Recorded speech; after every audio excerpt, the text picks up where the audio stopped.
Aynan bu videoni oxirigacha ko'rmasdan turib, farzandingiz uchun xususiy maktab tanlamang. Assalomu alaykum hurmatli ota-onalar. Ismim Atobek, familiyam Qodirov. Qodirov School xususiy maktabi asoschisi va rahbariman. Asoschi va rahbar sifatida bu maktab nima maqsadda, nima niyatda, nima missiyada tashkil qilinganligi haqida sizlarga ma'lumot berib o'taman. Birinchidan, biz maktabimizga tashqari sinflardan, ya'ni katta sinflardan o'quvchilarni qabul qilmaymiz. Bu nima uchun kerak? Bilamizki, yuqori sinflardagi, ya'ni o'smirlik davridagi o'quvchilarga ularning tarbiyasi, odob axloqiga salbiy holatlar kuzatilishni boshlaydi. Aynan shu niyatda biz maktabimizdagi muhitni sog'lom saqlash maqsadida tashqaridan keladigan o'quvchilar tomonidan keladigan nosog'lom muhitni maktabimizga kiritmaslik maqsadida shu yo'lni tanlaganmiz. Ikkinchidan, har bir sinfda 15 nafardan yuqori o'quvchi qabul qilinmaydi. Bu nima uchun kerak? Bilamizki, o'zimiz maktab o'qigan davrlarimizda ikkichi degan o'quvchilar bo'lgan. Aslida hech kim ikkichi bo'lib tug'ilmaydi. Ya'ni o'qituvchini imkoniyati, o'qituvchini kuchi, o'qituvchini vaqti yetmagani hisobidan ba'zi bir o'quvchilar ortda qolib ketadi va ikkichi degan nomni oladi.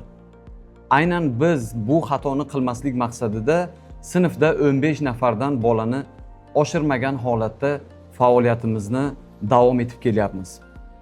Yana bundan tashqari har bir sinfda 2 nafar o'qituvchi faoliyat yuritadi. Bu nima uchun kerak? Misol uchun bir o'qituvchi dars olib borayotgan paytda ikkinchi o'qituvchi ortda qolayotgan, tushunmayotgan, qiynalayotgan bolalarga oldiga borib yordam beradi.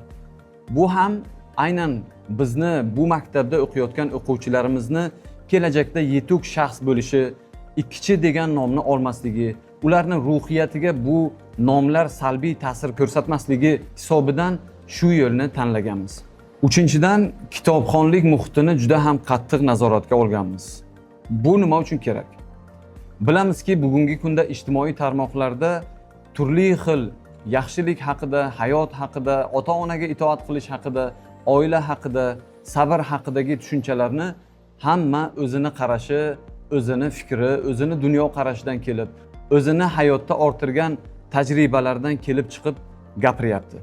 Aslida har bir shaxs, har bir inson hayoti davomida kerak bo'ladigan amallarni, ya'ni yaxshilik, sabr, ota-onaga itoat qilish, farzand tarbiyasi degan mavzularni kitobdan o'rganish kerak edi.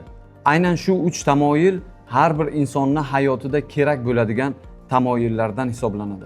Ya'ni bu yerda insonning ruhiyati, har bir o'quvchi bilan alohida ishlash, sinfda o'quvchini kamligini oqibatidan bolaga yetarlicha vaqt ajratilinishi, bola bilan alohida ishlanishiga imkoniyat bo'lishi va kelajakda u yetuk shaxs bo'lib yetishi uchun bu poydevor hisoblanadi.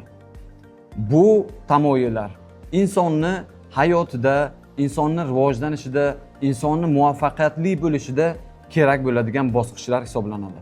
Endi ta'limga keladigan bo'lsak, ta'lim tizimimizda hafta davomida 6 kun ingliz tili, rus tili va matematika fanlari qo'yilgan. Chunki zamon talabidan kelib chiqqan holatda shu yuqorida sanab o'tilgan ingliz tili, rus tili va matematika fanlari haftada 6 kun qo'yilgan. Shuningdek, sport mashg'ulotlariga ham alohida e'tibor qaratganmiz. Qizlarimiz uchun gimnastika va o'g'il bolalar uchun taekvondo, basen, stol tennisi kabi sport turlarini darslikka kiritganmiz. Zero sog'lom tana sog'lom fikrning asosi hisoblanadi. Va qolaversa zamonaviy kasblardan robototexnika, ya'ni IT darslari yo'lga qo'yilgan.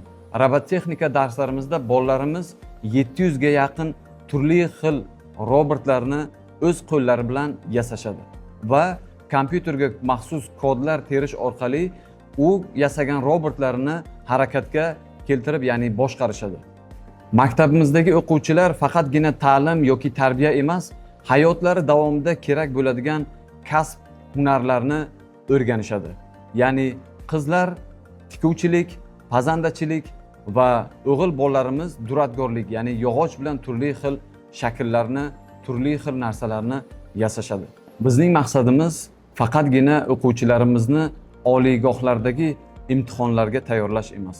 Ya'ni hayot davomida har bir inson bilan to'qnashadigan imtihonlarga ham tayyorlashdir. Fikrlaydigan, tafakkur qiladigan, intizomni biladigan, mas'uliyatni biladigan, odobni biladigan, mustahkam va kuchli shaxs qilib tarbiyalash bizni maktabimizni eng asosiy maqsadi hisoblanadi. Agar siz ham farzandingizni sog'lom muhitda tarbiya topishini xohlasangiz va qolaversa har bir bolaga alohida yondashuv bo'lishini xohlasangiz, bizni maktabimiz aynan siz uchun.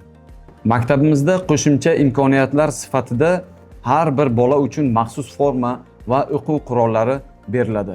Qolaversa, uzoq tumanlardan keladigan o'quvchilarimiz uchun maxsus yotoqxona va shahardan keladigan o'quvchilarimiz uchun transportlar yo'lga qo'yilgan.